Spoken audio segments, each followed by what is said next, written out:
Hello, YouTubers, and welcome to Level-Headed News. We start a new week today.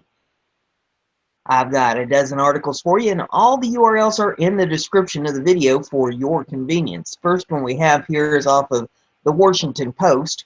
It says, Macron wins presidency as France rejects Le Pen and her right-wing populist tide. This is out of Paris, France, and it says France on Sunday shrugged off the siren call of right-wing populism that enchanted voters in the United States and the United Kingdom, rejecting anti-EU firebrand Marine Le Pen and choosing as its next president Emmanuel Macron, a centrist political neophyte who has pledged to revive both his struggling country and the failing continent. The result brought to a close tumultuous and polarized campaign that defied prediction at nearly every turn, although not at the end. Pre-election polls had forecast a sizable Macron victory, and he delivered, winning some 65% of the vote. The landslide was just the latest blow in 2017 for far-right movements that had seemed to be on the march last year, but have suffered setbacks in recent months across continental Europe. In a pointed endorsement of European unity, Macron strode to the stage at his raucous victory party in the Grand Central Courtyard of Paris's Louvre Museum on Sunday night to the strains of Beethoven's Ode to Joy theme, the European Union's anthem. The task that awaits us, my fellow citizens, is immense, and it starts tomorrow, Macron said as thousands of supporters cheered and waved French flags. Alluding to the deep divisions laid bare by the campaign, he said Le Pen's backers had expressed an anger, a dismay, and I respect that. I will do everything possible in the 5 years to come so that they have no reason to vote for the extremes. At her own gathering at a Paris restaurant and event center, a downcast Le Pen conceded defeat by telling her demoralized supporters that the country had chosen continuity and that the election had drawn clear lines between the patriots and the globalists. She also vowed to make her National Front the primary force of opposition to Macron's government. The repudiation of Le Pen by French voters will soothe Europe's anxious political establishments. Across the continent, mainstream politicians had feared that the victory would throw in reverse decades of efforts to forge continental integration. Instantly puts pressure on Macron to deliver on promises made to an unhappy French electorate, including reform of two institutions notoriously resistant to change, the EU and the French bureaucracy.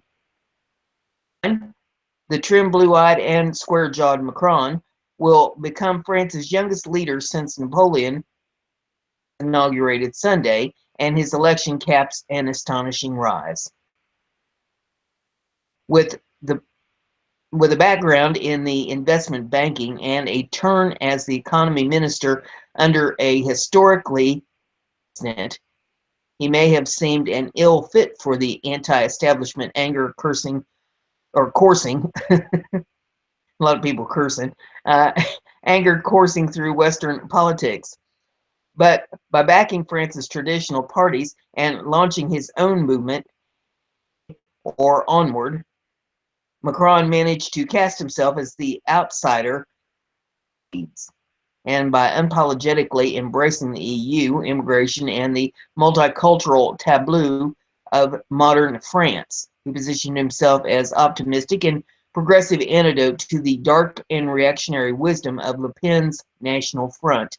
Le Pen, age 48, thought to become the first far-right leader elected in Western Europe's post-war history. Sunday's vote frustrated those ambitious, but is unlikely to end them. By winning some of the vote, she nearly doubled the share claimed by her father, Le Pen, into election. The only other time the National Front's presidential candidate has made it to the second round of voting. The result seemed to cement the party's long march from the political fringe to the center of the nation's discontinued political discourse, if not the pinnacle of its power. With chronically high unemployment and recurrent terrorist attacks, France's mood on the day of its presidential vote was reflected in the dark clouds and chilly spring rains that blanketed much of the country. Nonetheless, the public voted at a rate that would be the envy of many Western democracies. From the chic neighborhoods of Paris to the struggling post-industrial towns of the French countryside, turnout nationwide was nearly 75%, down slightly from the previous votes. No matter whom French voters picked, the choice was bound to be historic. The dominant two parties, France's Fifth Republic, were in the first round. The center-left socialists were decimated, brought low by the failure of incumbent President Francois Hollande to turn around the economy or prevent a succession of mass attacks. Republicans, meanwhile, missed what was once seen as a surefire bet at retaining power after their candidate, former Prime Minister Francois Fillon, was hobbled by a series of corruption allegations. The two candidates who remained, Le Pen and Macron, both traced an outsider's path as they sought residence at the Élysée Palace. Of the two, Macron had more direct route, but his campaign still had to overcome all the usual challenges of a startup, plus some extraordinary ones, including the publication online Friday night of thousands of hacked campaign documents in a cyber attack that aroused suspicion of Russian meddling. On the outcome of Sunday's vote, will have profound implications not only for France's 67 million citizens, but also for the future of Europe and for the political trajectory across the Western world. After a pair of dramatic triumphs for the populist right in 2016, with Brexit in Britain and Donald Trump in the United States, France's vote was viewed as a test of whether the political mainstream could beat back a rising tide. Many of Europe's mainstream leaders, both center-right and center-left, lined up to cheer Macron. He punched his ticket to the second round in voting last month. The endorsements were a break from protocol for presidents and prime ministers who normally stay out of one another's domestic elections, but they reflected the gravity of the choice. A victory by Le Pen was seen as a possible market-rattling death blow to decades of efforts to draw Europe more closely together, with the National Front leader expected to try to take the country out of both the EU and the Euro. Former President Barack Obama had also endorsed Macron, and the young French politician often appeared to be trying to emulate the magic of Obama's 2008 campaign with speeches that appealed to hope, change, and unity, leading many of the details of his policies. The House occupant was cagey about his choice, saying before the first round that Le Pen was the strongest on borders and she's the strongest on what's been going on in France. Trump predicted that she would do well, but he stopped short of endorsing her. After Macron's victory, Trump tweeted congratulations shortly after 3 p.m. Washington time on his big win today as France. I look very much forward to working with him, Trump said. Campaign trail this spring, Le Pen's rhetoric had often echoed Trump with vows to put France first and to defend the forgotten France. She also condemned globalist Macron chief among them, who she said did not have the nation's interests at heart. But Le Pen has distanced herself from Trump since his inauguration, often declining to mention him by name, and analysts said her association with the unpopular U.S. president may have hurt her among French voters. Macron almost nothing in common with Trump except one key fact. Like the New York real estate tycoon, Macron became president of his country on his first run for elective office. The son of doctors who was raised in a northern city of Amiens, teach himself the basics of campaigning on the fly in the white-hot glare of the presidential race. Vowing during the campaign to borrow from both left and right, he will now have to learn how to govern a country without the backing of its traditional parties. Instead, he has a movement that he built from scratch and faces the immediate challenge of getting En Marche allies in the National Assembly. That vote next month will determine whether Macron has parliamentary support he needs to enact an agenda of sweeping economic reforms, many of which are likely to unsettle the country's deeply entrenched labor unions. Despite his victory, pre-election polls showed that most of Macron's supporters saw themselves voting against Le Pen rather than for him. That was reflected on the streets Sunday, with voters even in heavily neighborhoods of Paris saying they felt more resigned than excited. On the one hand, you have far-right party that will take us straight to disaster, said Gilbert Cohen, a retired 82-year-old engineer who cast his ballot amid the vaulted ceilings of Paris's 17th century Palace des Vosges, a former royal residence that was also home to Victor Hugo. Have the candidate who's the only reasonable choice we have. Elsewhere in France, the mood was even more remarkably downbeat. In Laon, a small and struggling city 90 miles north of Paris, many voters said they were so disillusioned by the choice that they would cast a blank ballot. Their disenchantment had led them to Le Pen and a hope that despite the polls, she could still eke out a victory that would bring the radical break for France that they crave. Years of rule from the left and right, said Francis Morel, a 54-year-old bread maker who cast his ballot for Le Pen. Nothing has changed. The mood was considerably more cheerful Sunday night at the Louvre, where Macron supporters gathered in what was once a seat of French kings, its victory party. Valentin Courteloy, a 23-year-old student who described himself as European to the core, said the campaign had been a whirl of emotion with anxiety setting in near the end. I think we were all afraid that Le Pen would actually win, he said, but as the reality of a Macron presidency washed over the crowd, he could sum up his mood in 3 words: I feel relieved. The article that I have for you is off of Western Journalism.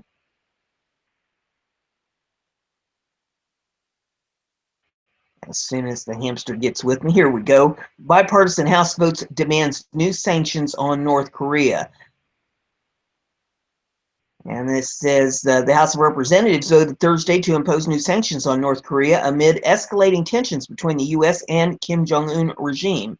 If we shut down their economy, they can't move forward with their nuclear weapons program, said House Foreign Affairs Committee Chairman Ed Royce, Republican of California, on the Fox News program The Five.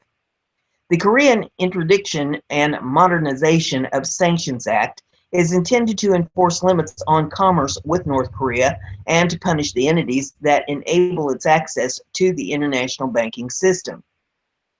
Representative Elliot Engel, ranking Democrat on Foreign Affairs Committee, the partisan measure is designed to close the loopholes that have allowed North Korea to evade sanctions via phony bank accounts, fake companies overseas, and shipments under foreign flags. The bill prohibits ships owned by North Korea that flout UN resolutions against the commitment or against the communist nation from using U.S. ports or operating in American waters. It also closes the U.S. to goods produced by forced North Korea. Under the terms of the bill, countries that import slave labor from North Korea would also be sanctioned under the Emergency Economic Powers Act, which gives the President of the United States broad powers to block transactions involving U.S. property and nations under sanction. Royce said that numerous countries import North Korean workers who then send their wages back to their home country, providing it with hard currency. What this bill does that we did not do before is to cut off North Korea's access to ports, to cut off any financial institutions with third-party sanctions, and to cut off slave labor that North Korea uses to get several $billion every year, Royce said. He added that sanctions of this kind have been effective before. We found out in 2005 when we sanctioned North Korea and 11 Chinese banks at that time that we shut down their weapons program because they didn't even have the money to pay their generals. The bill also requires the Trump administration to determine within 90 days whether North Korea should reinstate on the government's list of state sponsors of terrorism. Further sanctions would result from that reinstatement. The House passed the bill with ease, and final tally of 419 to 1. Representative Thomas Massey, Republican of Kentucky, was the sole dissenter. This shows the world that Congress stands ready to help the administration work and others to counter North Korean belligerent behavior, Royce said. The bill now awaits Senate approval. The article is off of Conservative Tribune. U.S. commandos set to counter North Korean attack by destroying nuclear sites.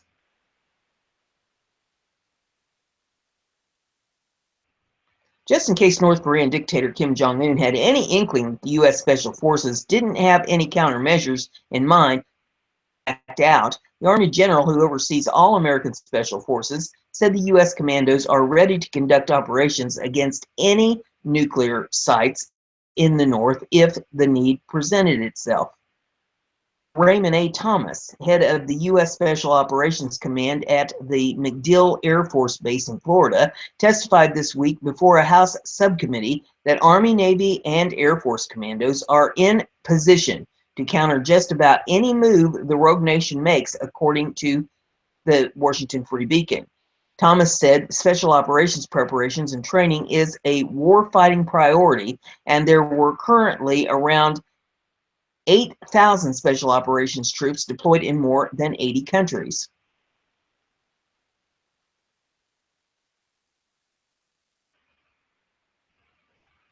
We are actively pursuing a training path to ensure readiness for the entire range of contingency operations where special operations forces could play a role, Thomas told the subcommittee, according to the Free Beacon. Of mass destruction, he said. Thomas added that his teams were looking at all aspects of our force structure and capabilities on the Korean Peninsula, as well as across the region to maximize support for the U.S. Thomas did not include details of any missions the commandos might carry out. However, the Free Beacon reported that Special Forces troops would be responsible for locating and destroying North Korean nuclear weapons and missile delivery systems, such as mobile missiles. It would also work to eliminate any attempts to move weapons out of the country. Special Operations Commandos could also take out Kim or other regime leaders, according to the Free Beacon. A defense official said that in the past, commandos have trained for operations that involve nuclear facilities, reactors, and research centers, with some practice operations being performed on scale models of North Korean facilities. Special Operations Forces last trained in the mountainous region of South Korea, while other training operations took place at sea. Good news for Kim, who should back down while he still can.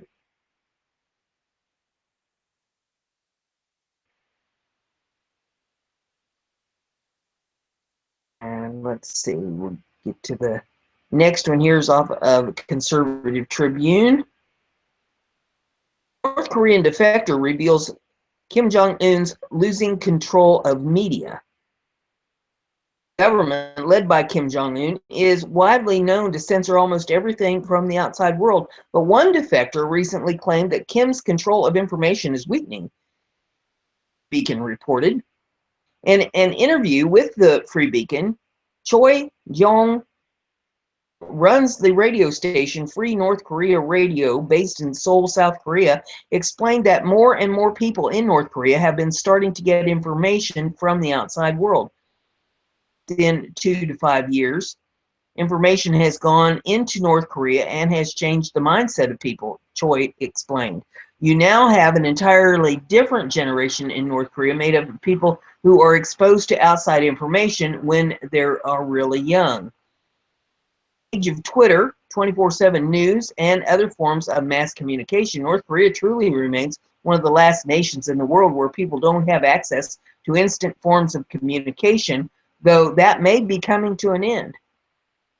Working in concert with South Korean and American governments, have been sending information into North Korea in order to show its people that things in the outside world really aren't as horrible as Kim government claims, and to encourage them to stand up to it. It's significant to note that the collapse of a dictatorship often begins when people don't obey the authorities, Choi said, recounting an event in which passengers on a train to State Security Bureau agents who were harassing a mother and her child for not having the correct papers.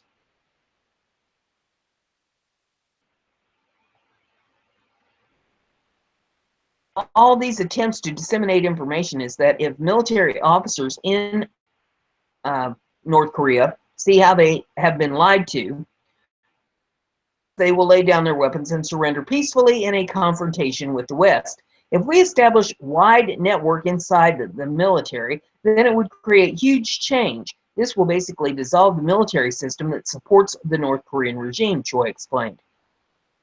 Questioning the North Korean regime and potential defectors from the military might cause Kim Jong-un and his hardline supporters like launching a missile at the United States in order to retain control.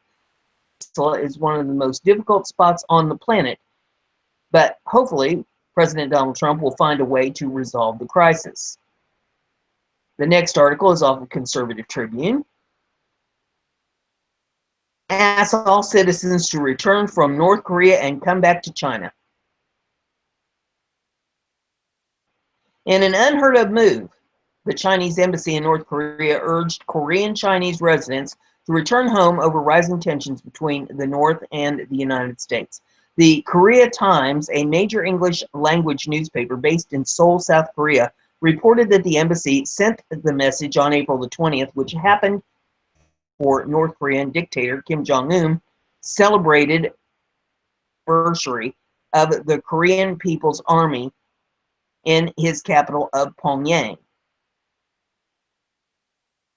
Korean Chinese resident from the North told the Times he left for China late last month after receiving the notice. The embassy has never given such a warning.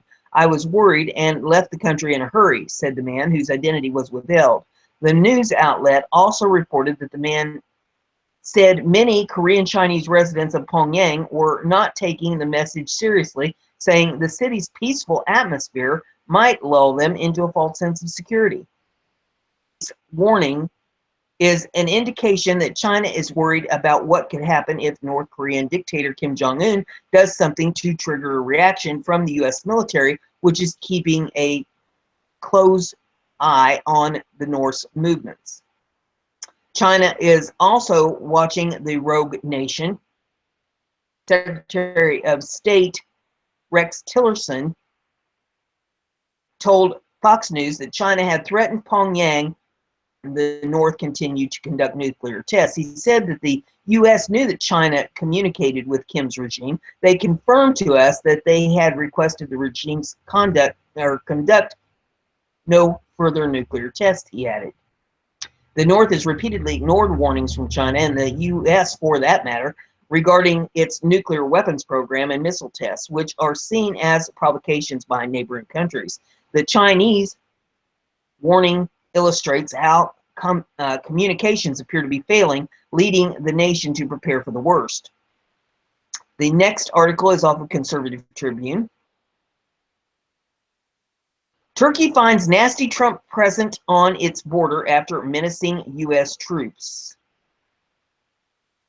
One of our own allies struck United States-backed forces in Syria with its force last week, resulting in a significant number of casualties and possibly putting the safety of our own forces in jeopardy as well. Turkish military forces conducted airstrikes in northern Syria April the 25th, resulting in serious casualties among U.S.-supported Kurdish militants, according to CNS News. These Kurdish YPG, People's Protection Units, fighters have been integral in fighting ISIS, according to Air Force Colonel John Dorian. the spokesperson for Operation Inherent Resolve, who spoke to reporters after the Turkish attack. What's worse, from an American standpoint, is that there were United States forces not far from where that strike took place. We had forces within 6 miles of the strikes, Dorian said, according to Washington Examiner.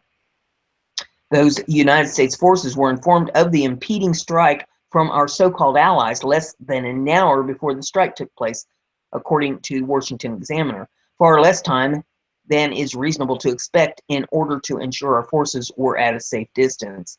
In response, according to the Daily Caller, the U.S. military redeployed a number of armored vehicles closer to Turkey's border with Syria, hoping that having allied units in the region would prevent further airstrikes. Nope. Elnur Şevik, a senior political advisor to Turkish President Recep Tayyip Erdogan, said that if the Kurds and American forces continue to work together, well, they can't be responsible for what happens. We won't be considering the fact that there are armored American vehicles all of a sudden by accident. A few rockets can hit them, Şevik said in a radio interview, according to the cable. It was an unsafe way to conduct operations, Dorian said. It's a very complex battlefield here, and we just want to make sure that coordination is done so that we can get these things right and prevent these types of incidents that we saw here, which included the killing of just soldiers. Even worse than that was the subtle threat a Turkish government official made against the United States and its forces if they continued to assist the Kurds. It sounded like the kind of veiled threat a James Bond villain would make. Seriously, do you expect me to move my armored vehicles? No, Mr. Bond, I expect you to die. The American people won't stand for this, and you know President Donald Trump won't either. Articles off Breitbart.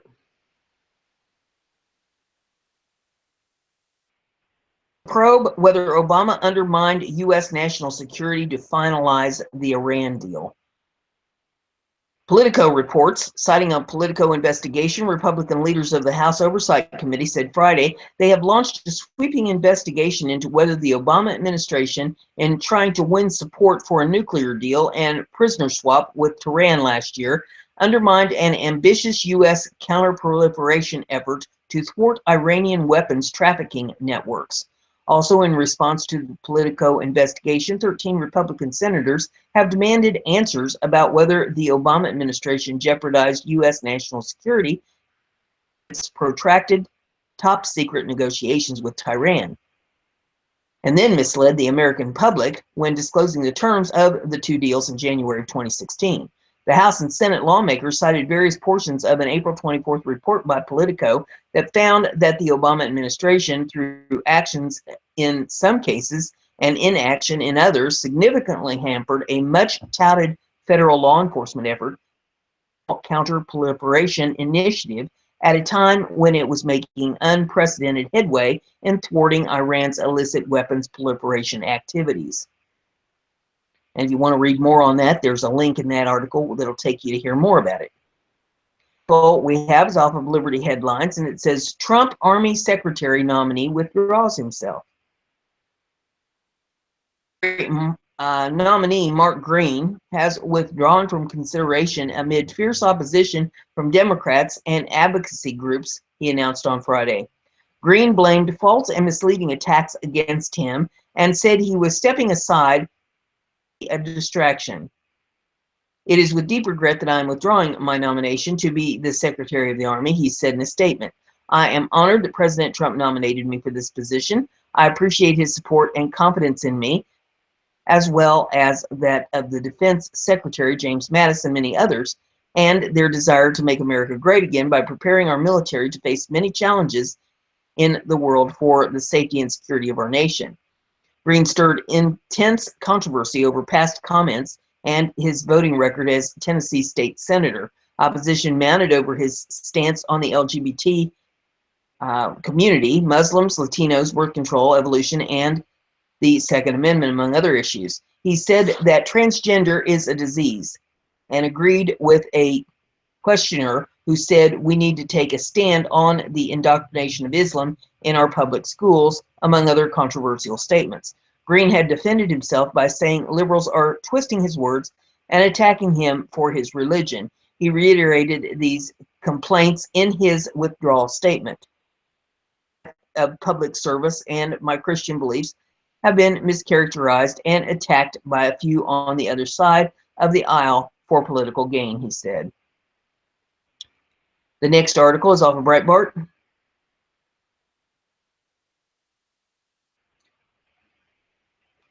Donnelly says bipartisan rage over Governor Jerry Brown stealing Prop 56 cigarette tax money.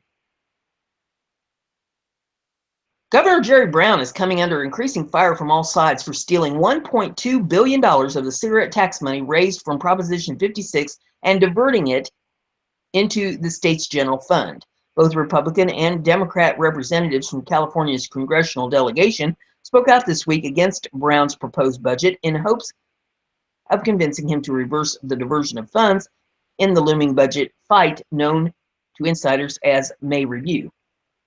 This past Tuesday, Congressman Raul Ruiz, Democrat of Palm Desert, that represents the Palm Springs area, sent California's Democrat governor a letter critical of Brown's plan. According to a local Palm Springs CBS affiliate, CBS 2, the letter calls for money from the voter-approved Proposition 56 tobacco tax increase to be used for medical education programs, payments for health care services, and treatment for Medi-Cal patients. Reportedly, it is signed by 37 of the 53 California representatives, but multiple requests by Breitbart News for a comment or a copy of the congressman's letter itself went unanswered. We are concerned that your fiscal year 2017-2018 state budget redirects Proposition 56 revenues with medical education programs intended to address California's physical shortages, as well as Medicaid payment increases intended to improve access to care for Medi-Cal patients, the letter reportedly read, according to CBS 2 News story. On Thursday, Republican Congressman David Valadao, Republican of Hanford, and Jeff Denham, Republican of Turlock, both from Central Valley, hard hit by the drought, where a significant majority are dependent on Medi-Cal, jointly released the following statement. Cost of families in rural California, Governor Brown has prioritized access to health care for those living in urban areas and along the coast over those most in need in the Central Valley. If he truly cared about the insuring of Californians and had access to health care, he would work to improve Medicaid reimbursement rates for the most prosperous state in the nation. Governor Brown worsened the problem when he went against the wish of California voters and stole $1.2 billion from Proposition 56. The link provided in the joint press release leads to a story on the California Medical Association's website entitled Brown's Budget Steals Proposition 56 Revenue, which extricates Brown. A quick review of the fine print in the official language of Proposition 56 reveals that Jerry Brown is pulling a fast one. It allows Proposition 56 money to be diverted to the general fund is rather complex.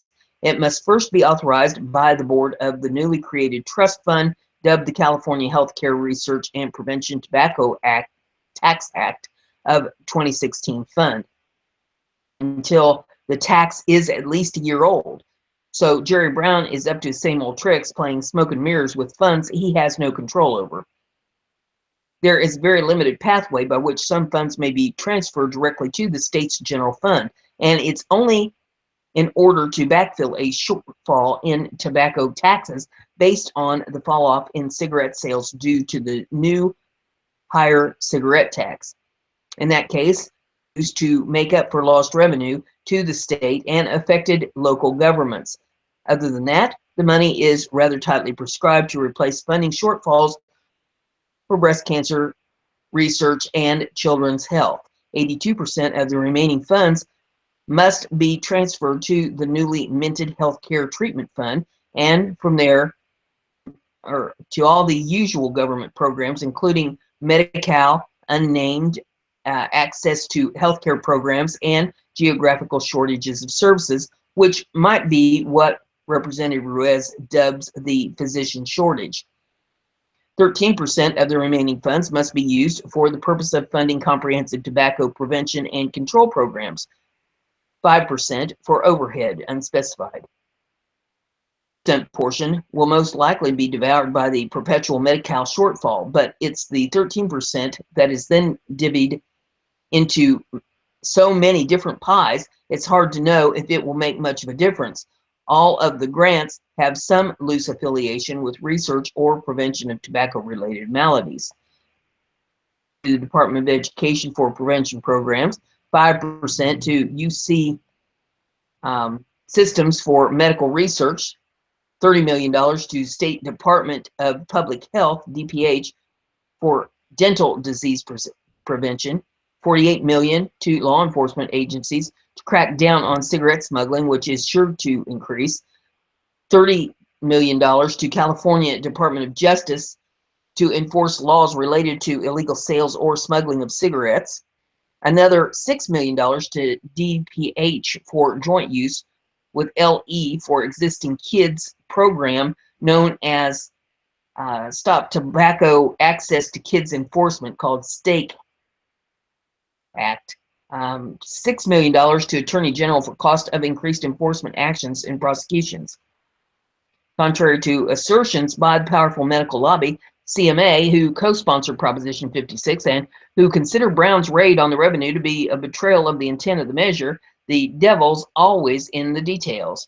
When CMA President Ruth E. Haskins, MD, says the language of Proposition 56 was clear, the people voted overwhelmingly in support of improving payments for programs and ensure that patients can see a doctor when and where they need one. She may be right, but she may be guilty of believing the slick sales pitches that her own organization put out promoting Proposition 56, because nowhere in the fine print is there any sort of guarantee of higher reimbursement rates. There's only vague languages about addressing geographical shortages and access to care, and increasing funding to existing programs like Medi-Cal.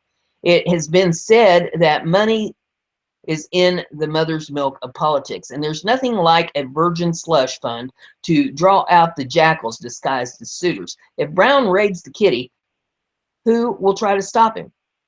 Yee hardly seems the type to take on the popular scrappy governor, but who knows? Between the cigarette and the pot money, one thing's for sure, there'll be no shortage of political posturing and hot air in the 2018 election cycle. The next article is off of BizPac Review.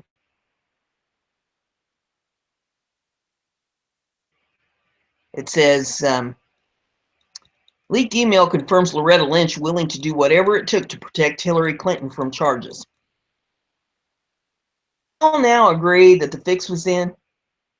A leaked email from a Democratic operative confirms that what most Americans knew the moment when Attorney General Loretta Lynch met privately with former President Bill Clinton on a tarmac in Arizona.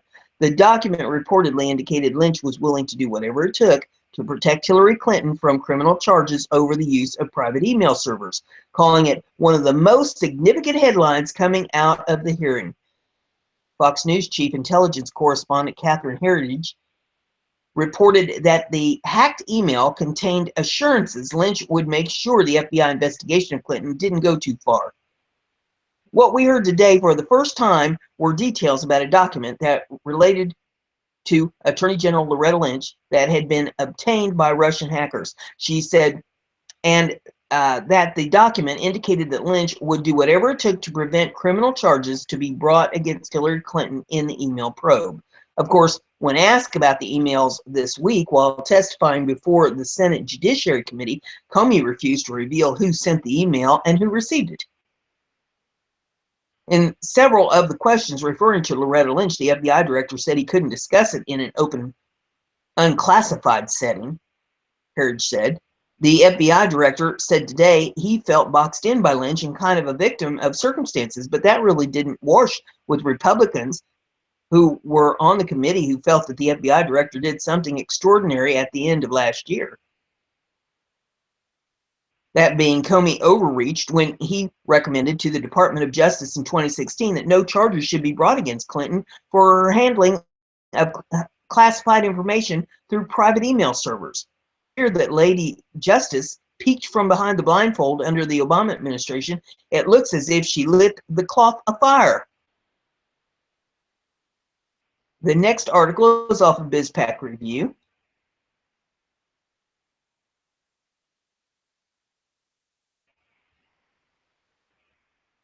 The hamster's running.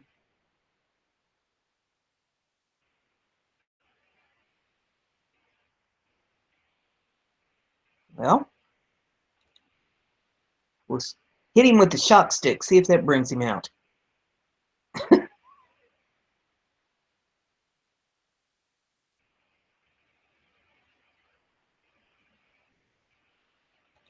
Taking his dear old time here.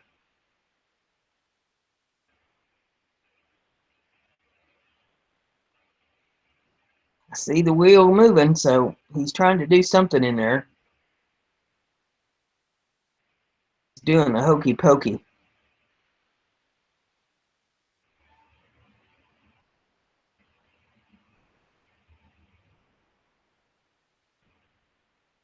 Could be my connection speed too. Sometimes it.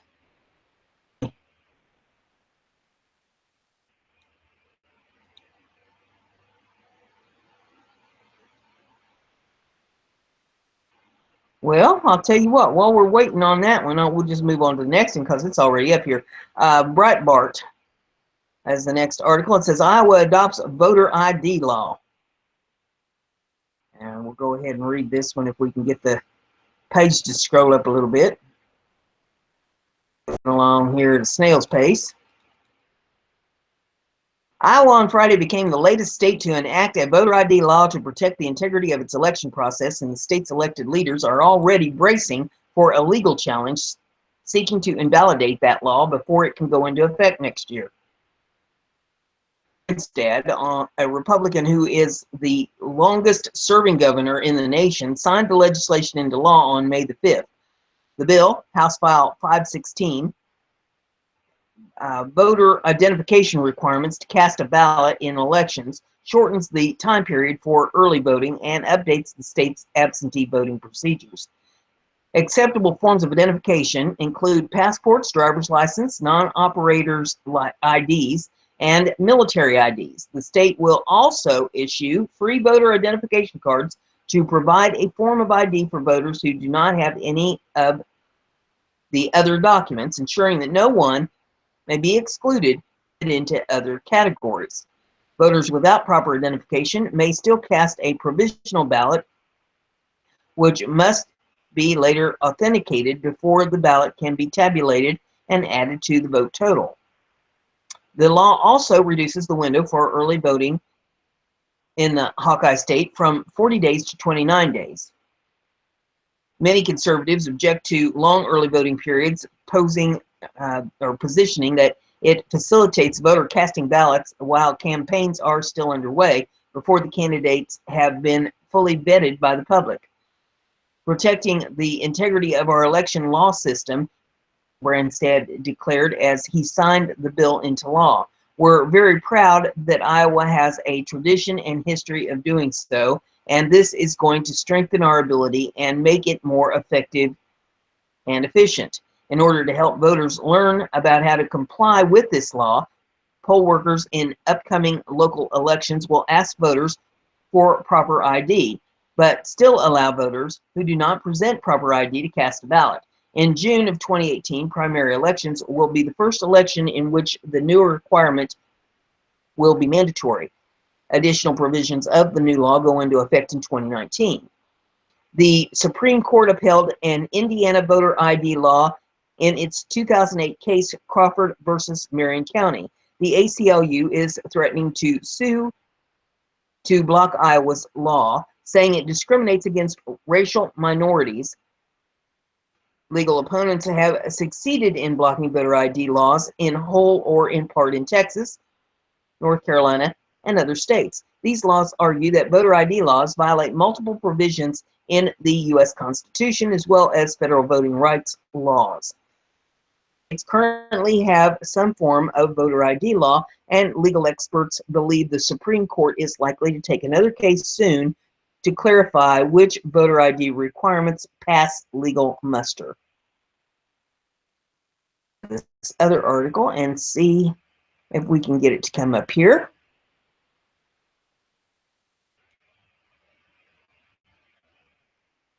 We'll kick the hamster around a little bit, slap him around.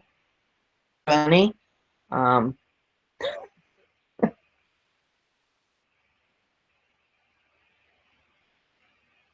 Mother's Day's coming. I may have to call the hamster's mother and have her have a talk with him.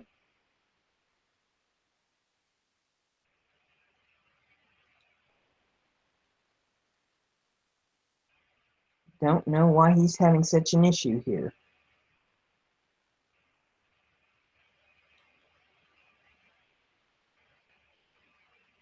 Well, give him a couple more seconds and see if this, here it comes. Slow but sure. This one is off of BizPack Review. It says, it's a crime. Breaks ranks, calls for special prosecutor to investigate Huma Abedin. FBI Director James Comey testified before the Senate Judiciary Committee on Wednesday, confirming that classified emails were sent from Hillary Clinton's private email server to Anthony Weiner's laptop. Comey's testimony also indicates that Huma Abedin, Clinton's longtime aide and most trusted confidant, was the one who forwarded the classified information. His then spouse, Huma Abedin,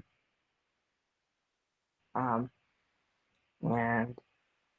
some kind of advertisement giving me a fit here on the side of the page. Let's get that under control. There we go. His then spouse, Huma Abedin, appears to have had a regular practice of forwarding emails to him for him, I think, to print out for her, so she could then deliver them to the Secretary of State, Comey said during a hearing. Willie Geist told Morning Joe and began his interview with Senator Richard Blumenthal, Democrat of Connecticut, by asking if he believed Huma Abedin's actions were criminal. Is a crime, Geist asked. Blumenthal indicated that it was possible. If there was classified information and it was improperly passed to a person unauthorized to receive it, yes, it's a crime, he said. Intentions were and so forth. There is potentially a prosecutable crime. Is that what Director Comey said? Geist asked. There was nothing new to come from this additional trove of emails, Blumenthal added. Should it have been prosecuted? Asked host Joe Scarborough, who rejoined the exchange. Potentially. It's not outside. It jumps. Gee whiz.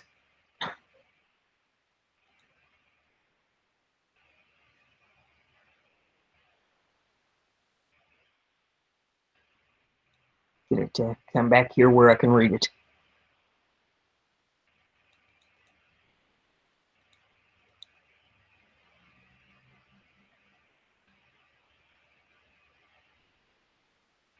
Okay, now back on the right track here.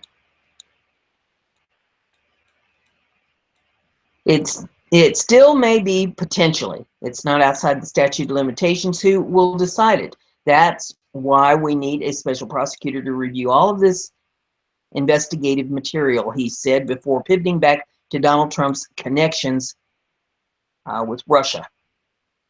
And there is some video in this if you want to pull it up and take a look at that. Guests on the Fox News specialist offered keen insight into what this means going forward. Party and Huma Abedin. Crystal Ball argued because Democrats are now being openly criticized, Abedin, it shows that they're not reflexively partisan anymore. If there's some wrongdoing there, then I have no problem with people looking into it, Bell said. Ebony Williams quipped that this situation illuminates that the Democrats are sick to death of hearing about Clinton, Abedin, and Weiner, suggesting Democrats are happy to throw them under the bus. It will, or I will happily throw Anthony Weiner under the bus, Ball remarked back to Williams. And that's all I have for you this morning. If you like what I'm doing here, give it a thumbs up, share it on your social media so everybody gets to hear the news, and don't forget to subscribe if you haven't done that. That way you'll stay informed. Have a great day.